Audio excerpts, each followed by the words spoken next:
যে মাসটিতে আমরা আছি এটা হলো রজব মাস। রজব মাসের পরে আর একটা মাস শাবান, তারপরেই হলো রমাদান। 4টি মাস আছে যে মাসগুলো মর্যাদাপূর্ণ মাস, সম্মানিত মাস।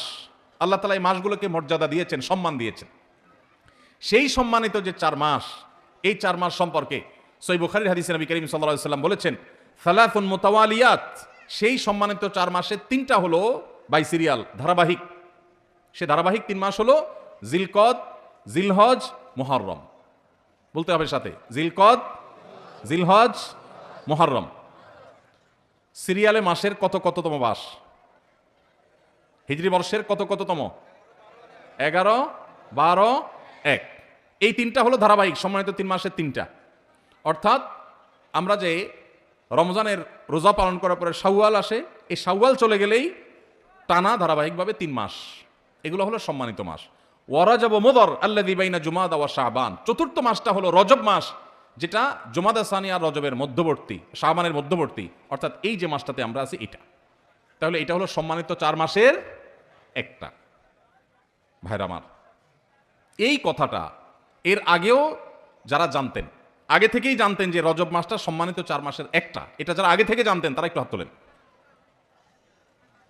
খুবই অল্প সংখ্যক মানুষ।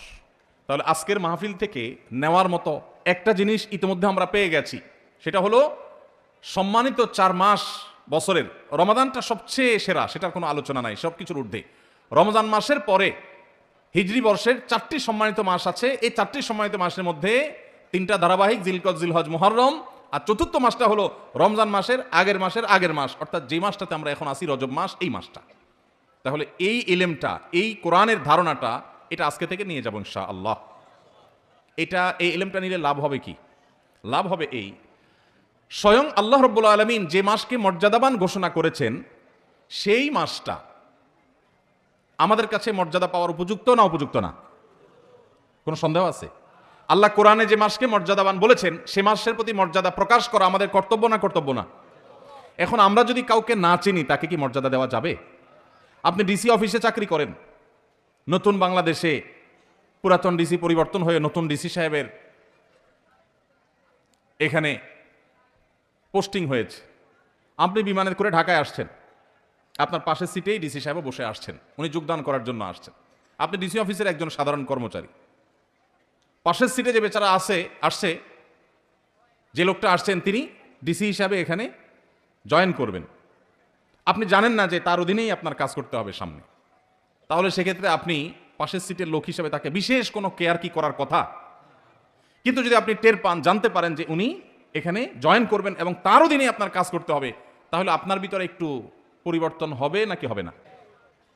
কথাটা পরিষ্কার না? পরিবর্তন হবে না? আপনি নড়ে চড়ে বসবেন, স্যার বলতে বলতে মুখে ফেনা তুলে ফেলবেন, ঠিক না ঠিক? পরিচয় না জানলে তো আপনি সম্মানও দিতে পারবেন না, উল্টাপাল্টা আচরণ করে বরং অফিসে আইসা বিপাকেও পড়তে পারেন, ঠিক না ঠিক? ভাইরা আমার, ঠিক একইভাবে এই যে একটা মাস চলে যাচ্ছে, মাসের অর্ধেক প্রায় চলে গেল, এই মাসটা যে সম্মানিত মাস, এই সম্পর্কিত ধারণা এদেশের প্র্যাকটিসিং মুসলমান, নামাজি মুসলমান, মসজিদে আসা মুসল্লি, ওয়াজ মাহফিলে আসা মুসল্লিদের 80 থেকে 90% মানুষ এখনো জানে না। একটা হারিয়ে যাওয়া ধারণা, সাধারণ বিষয় নয়, খুচরা বিষয় নয়, কোরআনের বিষয়। এক নয়, একাধিক আয়াতে যে বিষয় আল্লাহ আলোকপাত করেছেন, এটা কোনো খুচরা বা সাধারণ বিষয় হতে পারে না, এটা অনেক গুরুত্বপূর্ণ বিষয়। কোরআনে আল্লাহ তাআলা সম্পর্কে আলোচনা করেছেন যে বছরে 12টি মাসের মধ্যে 4টি মাসকে আল্লাহ মর্যাদা দিয়েছেন। এই মর্যাদার মাসটা অর্ধেক চলে গেছে, একবারের জন্য আপনার এই চিন্তাও মাথায় আসে নাই যে একটি সম্মানিত মাস আমি অতিবাহিত করছি, অতিক্রম করছি, একটি সম্মানিত মাস পার হচ্ছে, আপনি একটু নড়ে চড়েও বসেন নাই, তাহলে বোঝা গেল আপনি ওই মাসের সম্মান দেওয়া তো দূরের কথা, সেই সম্মানিত মাসের ধারণাটুকুই আপনার মধ্যে না থাকার কারণে আপনি বরং আল্লাহর দেয়া সম্মানকে অবমাননা করা, অবজ্ঞা করা, অবহেলা করার দায়ে আপনি দায়ী হওয়ার সম্ভাবনা আছে। তাহলে আজকে যে আমরা জানলাম, এখন থেকে জীবনের তরে এটা মুখস্থ করে নিব যে জিলকদ, জিলহজ, মুহররম 11, 12, 1 আর রজব মাস, রমাদানের আগের মাসটি যখন শুরু হবে, আর কিছু করতে পারেন না পারেন, অন্তত একটা সম্মানিত মাস যাচ্ছে এই কথা মনে করে একটু নড়ে চড়ে বসলেন। নড়ে চড়ে বসা বলতে রুটিন যে আমলগুলো আছে একটু বিশেষ গুরুত্ব দিয়ে করলেন। কেন? কারণ সম্মানিত মাস যাচ্ছে, আল্লাহ সম্মান তো এমনি এমনি দেয় নাই, নিশ্চয়ই এই মাসে ইবাদতের আলাদা গুরুত্ব আছে, সেই জায়গা থেকে আপনি সম্মান দিলেন। আরেকটা এক্সাম্পল দেই, ধরেন আপনার শ্বশুর মশাই, হবু শ্বশুর, এখনো বিয়ে হয় নাই, সব কথাবার্তা চূড়ান্ত হয়েছে, আগদ হবে, বিয়ে শাদী হবে, শ্বশুর মশাই তিনি আসছেন, আপনি বসে আছেন সোফায় সাধারণ মুডে যখন বসে থাকবেন আপনি, আপনার হবু শ্বশুর, নতুন নতুন শ্বশুর হবে হবে ভাব যখন হয়, তখন শ্বশুর এবং শ্বশুরবাড়ির লোকদের কাছে পৃথিবীর সবচেয়ে খারাপ ছেলেটা, সবচেয়ে উশৃঙ্খল ছেলেটাও সবচেয়ে আদবে লেহাজি ছেলে হয়ে যায়। ঠিক না ঠিক? বিয়ের দিন জামাই হিসাবে যখন যায়, এলাকার সবচাইতে বাজে ছেলে যেটা, সেও দেখবেন এত সুন্দর ইনোসেন্ট, এত সুন্দর নম্র ভদ্র আদবে লেহাজি সাইজা নাটক করে হলেও সেখানে ওই মুড এসে যাওয়ার চেষ্টা করে। ঠিক না ঠিক? এখন শ্বশুর যখন আসে, আপনি যদি জানতে পারেন যে এই লোকটা আমার শ্বশুর হতে যাচ্ছে, আপনি সোফায় বসে আছেন, উনি ঢুকছে, কি করবেন? যেমনি সেন আপনি থাকবেন, লাভ দিয়ে উঠার চেষ্টা করবেন। ঠিক না ঠিক? আব্বা বলবেন না আঙ্কেল বলবেন, এটা নিয়ে টেনশনে পড়ে যাবেন। ঠিক না ঠিক? নড়ে চড়ে উঠবেন। আর যদি অন্য সাধারণ মানুষ আসে, চিনেন না, তাহলে হয়তো আপনি ড্যাম কেয়ার ভাবে বসে থাকবেন। রজব মাস প্রবেশ করার পর আপনি যদি জানেন যে একটা সম্মানিত মাস প্রবেশ করেছে, আল্লাহ সম্মান দিয়েছেন, সাথে সাথে আপনি নড়ে চড়ে বসবেন। নড়ে চড়ে বসা কি?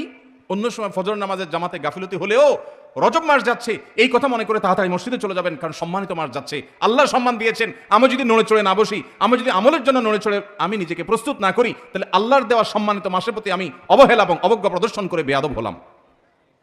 ভাইরা আমার, ধারণাই নেই সমাজে, আলোচনাই নেই। মসজিদের ইমাম সাহেবদের প্রতি আমার অনুরোধ, সম্মানিত মাসগুলো যখন আসবে প্রতিটা মসজিদে মসজিদে এ সম্পর্কে আলোচনা করবেন, আলোকপাত করবেন, আমাদের ভাইদেরকে ধারণা দিবেন। অনেক ভাই আছেন 50-60 বছরের মুসলমান, তার জীবনে 50 বার সম্মানিত মাস এসেছে, একটি বারের জন্য তিনি কেয়ারও করেন নাই, জানেনও না, তার মাথায় আসেই নাই রজব কি আর জমাদের সানিয়া কি, কোনো পার্থক্য নাই, কোনো ব্যবধান নাই, কোনো ভাবলেশ নাই। এর মানে হলো আল্লাহর দেয়া সম্মানিত মাসের প্রতি সম্মান প্রদর্শন আমি করলাম না, অবজ্ঞা করলাম। এটা সুস্পষ্ট আল্লাহর দেওয়া মর্যাদার প্রতি অবজ্ঞা, অসম্মান এবং বেয়াদবি। ভাইরা আমার, তাহলে এখন থেকে সম্মানিত মাস যখনই আসবে, এই মাসকে সম্মানিত মাস হিসাবে আমরা একটু কেয়ার করব, চেষ্টা করব না ইনশাআল্লাহ? সেদিন কোন এক ভাইয়ের সাথে দেখা, হঠাৎ করে আমার অফিসে এসছেন, ভাই কানাডা থাকেন। তো আমরা যখন নাস্তা অফার করলাম, সবাই নাস্তা খাচ্ছি, উনি বলেন আমি রোজা আছি। আমি বললাম কি উপলক্ষে রোজা আজকে? সোম না, বৃহস্পতি না, আইয়ামে বীজ না, হঠাৎ করে আজকে এই মঙ্গলবারে কিসের রোজা? তুমি বললেন না, কোনো মাসনুন রোজা না, যেহেতু সম্মানিত মাস রজব যাচ্ছে, সম্মানিত মাস উপলক্ষে রোজা রাখার কোনো স্পেশাল নির্দেশ নাই হাদিসে কোরআনে, কিন্তু আমি নিজে থেকে একটু নফল হিসাবে এটা রাখছি। একে তো শীতকাল, এই সময় নবী সাল্লাল্লাহু আলাইহি ওয়াসাল্লাম রোজা রাখার জন্য উৎসাহ দিয়েছেন, আবার সম্মানিত মাস আল্লাহ সম্মান দিয়েছেন, সেজন্য আমি নিজের উদ্যোগে সুন্নাহ হিসাবে না, একটু নফল আমল করার চেষ্টা করেছি।